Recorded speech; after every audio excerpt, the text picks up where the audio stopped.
guys, WTFarm Girl here. Welcome to the giveaway portion of this video. We have reached 35,000 subscribers. Thank you guys so much. And if you have not already subscribed, feel free to click the subscribe button and click that little bell so that you don't miss any videos in the next lineup. We have the WTFarm Girl Gets Her Done black mesh snapback hat, plus some of this year's delicious, fantastic, best ever Michigan made maple syrup that I made and bottled myself. This is the quart size, shipped right to your house. So you can be wearing your hat, eating pancakes, drinking your syrup while watching the videos. All you have to do is post your comments down below. Post your favorite video from the channel series. Whatever video it is, just post your comment, because that's how I will randomly draw the winner through a special website that I post the link in, and it pauses through all the comments and it picks the comment that it's going to pick. Also, take your favorite video, if you will, and share it with all of your family and friends, either on Facebook, Twitter, Instagram. Well, Instagram doesn't work so good, but text message, email, whatever. Say, hey guys, this is my favorite WTFarm Girl video, check her out. Because you definitely want your family and friends to have a chance to win some of these fabulous goods. And let's face it, everybody needs to feel a little bit better about their own lives. And watching my failures might just make you feel a little bit better about yours, right? So the deadline is Friday, June 21st. I will be picking the winner that day. So that video that's released on Friday the 21st is going to have the winner. So be sure to stay tuned for that. It'll probably be another hay video. We'll see. So thank you guys again for watching. Stay tuned for the rest of this exciting, catastrophic haymaking series, because let's face it, crap happens. Thanks again, guys. Love you. Alright, so the air conditioning still does not work. It did not miraculously fix itself over winter. And Michigan suddenly decided, hey, it's summer. So we went from 50 degrees to about 80 degrees in the tractor cab. The windows do kind of sort of open, but not really that much. So it's gonna be pretty pleasant.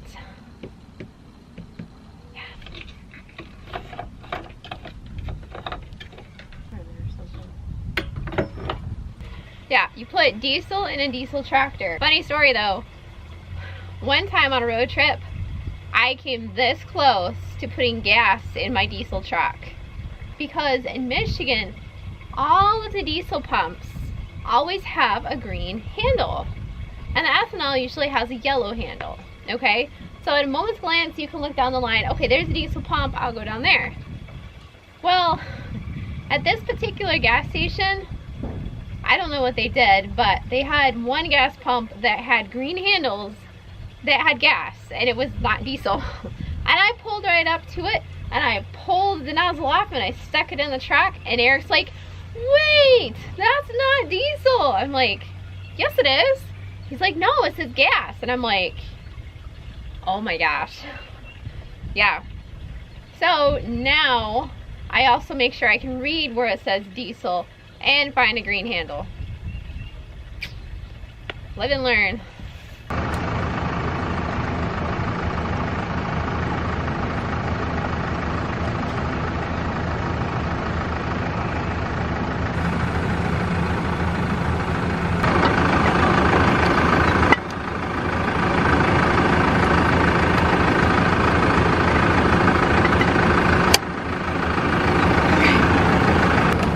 Yes, it is missing the safety shield. I can buy a safety shield for like 30 bucks at Tractor Supply.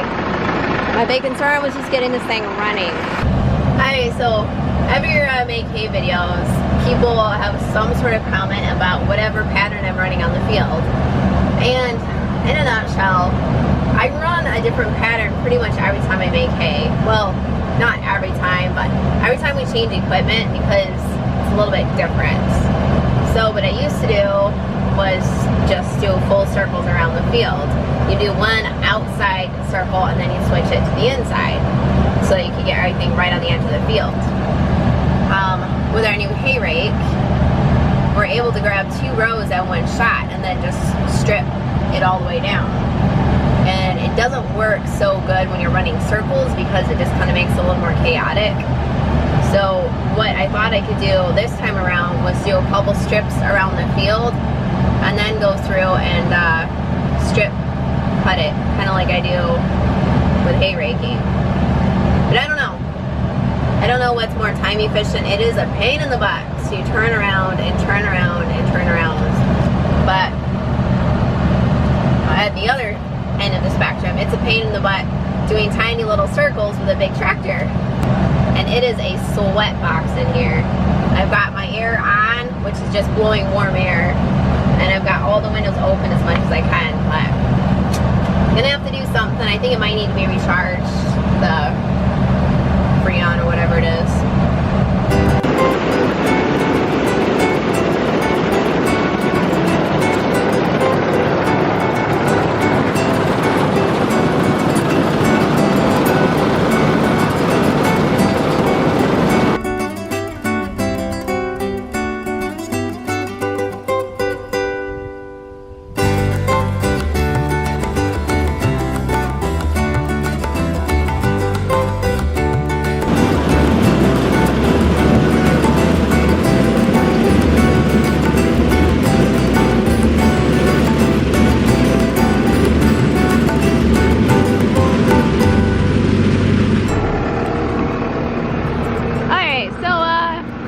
I guess it was probably a good thing I didn't have the camera with me because that would have really been distracting. But yeah, I kind of ran this through a mud pit and almost got it stuck.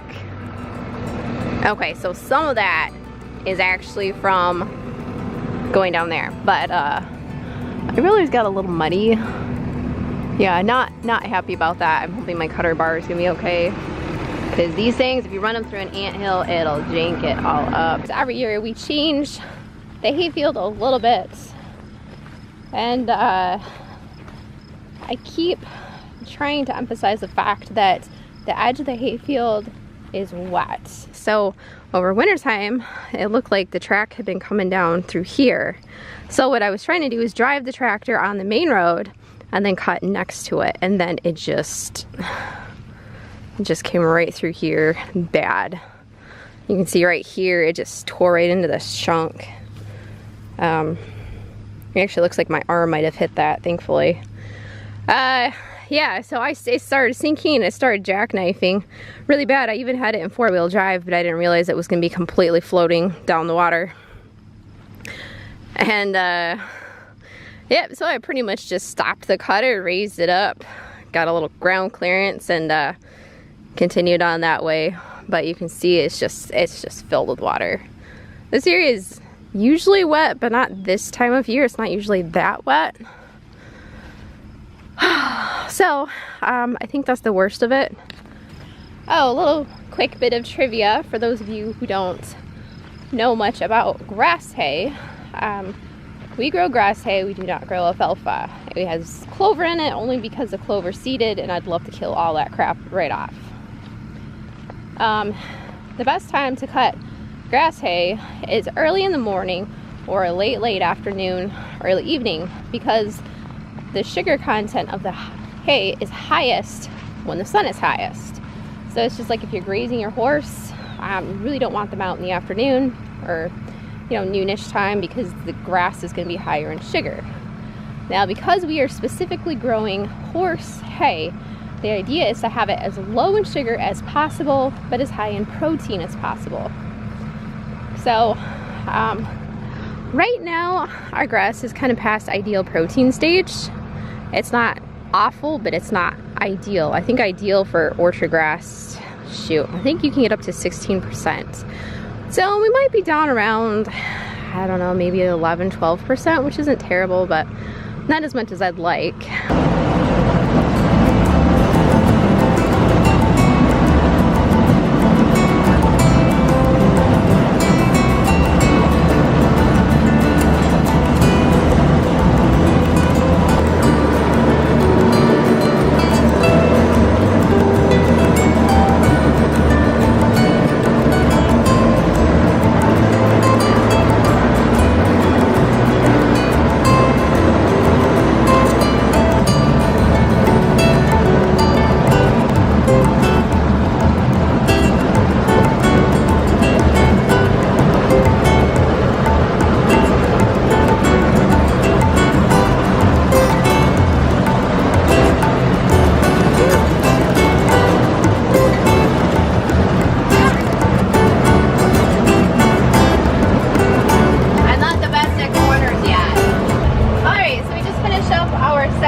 some nice looking hay. That is beautiful.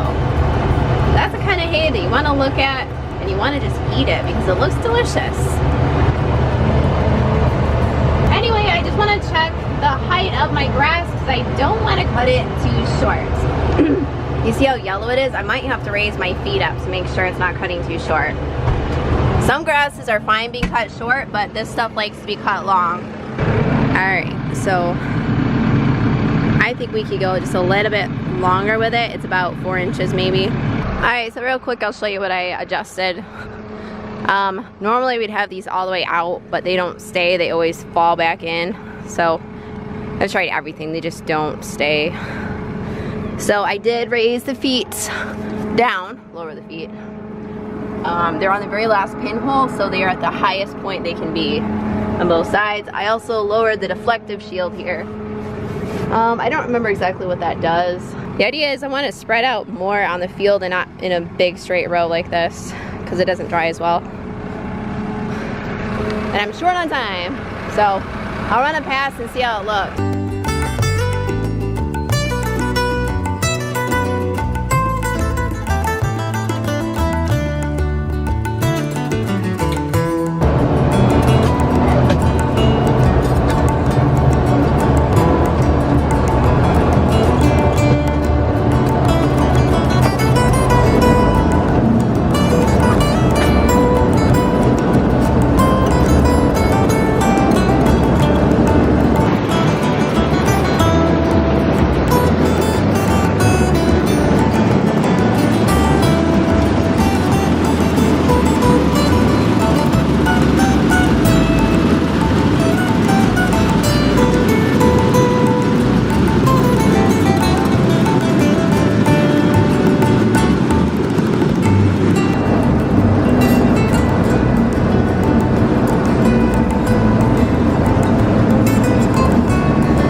And that's a wrap. Our sickle bar split. Again, lovely. Same spot. And it's hard to say exactly what happened because it's covered in grass right now.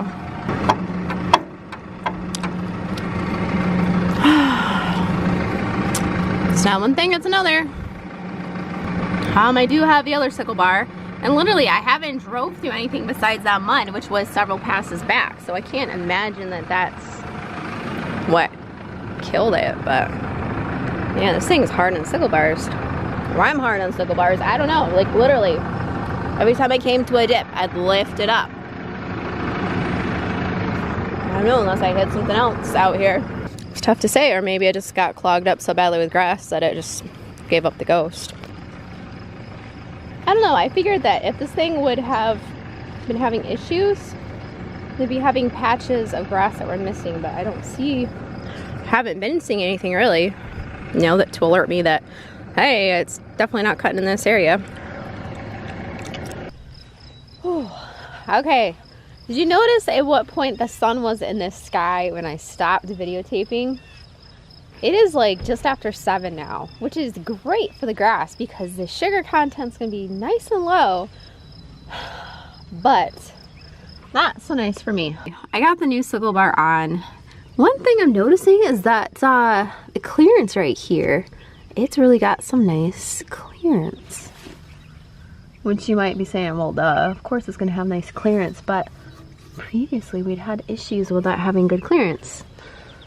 So I'm kind of wondering if maybe the other one was slightly off. Because previously, whenever I had to change these out, it was always a bear trying to get this thing to go back up. It always just wanted to ride this part right here. So last year, Eric went through and just bent it back down with his quarter power thing.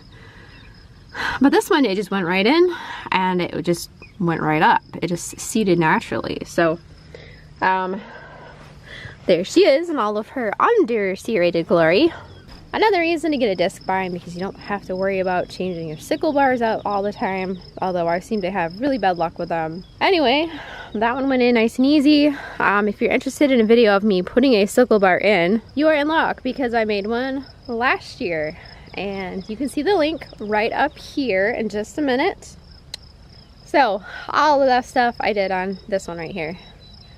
And then after that, I ran back home to pull the pork roast out of the crock pot. I was making pulled pork, and the kids were getting hungry, so I was like, you know what, I'll just pull it out and then you can dig in and chew on it. I don't know. So I'm gonna try and get this done. I don't know. Fingers crossed that I can get it done yet tonight. I've got 2 hours. I don't know. I don't know, guys.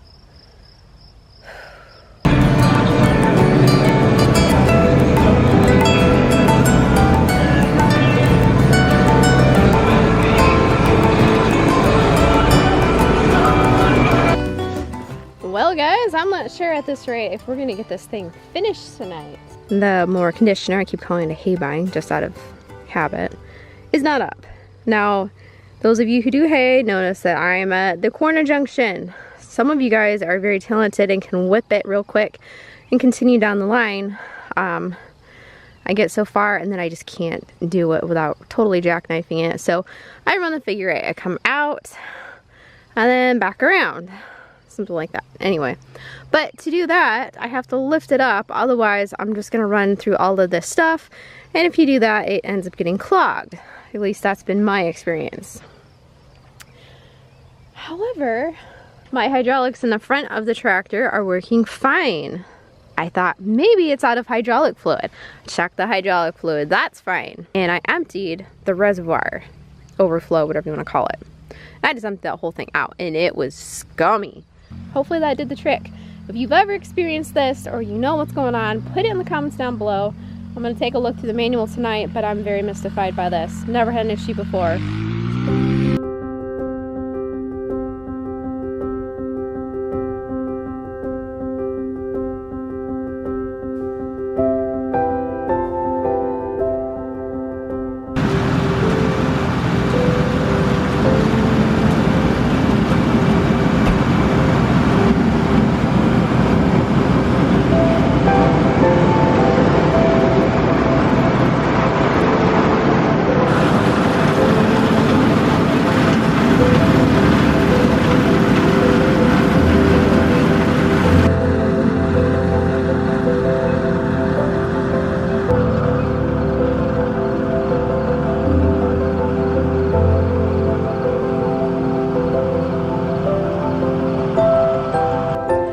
Thanks for watching, guys.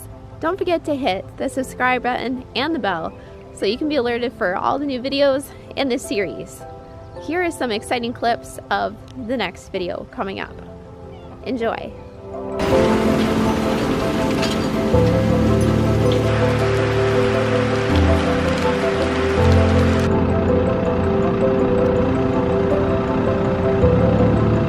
The hay went from perfectly dry to perfectly wet.